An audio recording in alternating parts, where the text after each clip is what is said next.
Ну что ж, похоже, что со стороны группировки Ленинград на сегодня действительно все.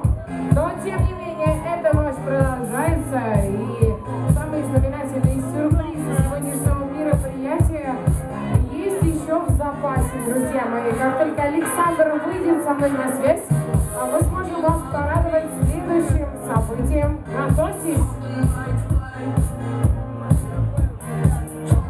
Несколько мгновений мы уже готовим его, вот чуть-чуть осталось совсем. Наберитесь терпения. Вы наверняка немного проголодались, и мы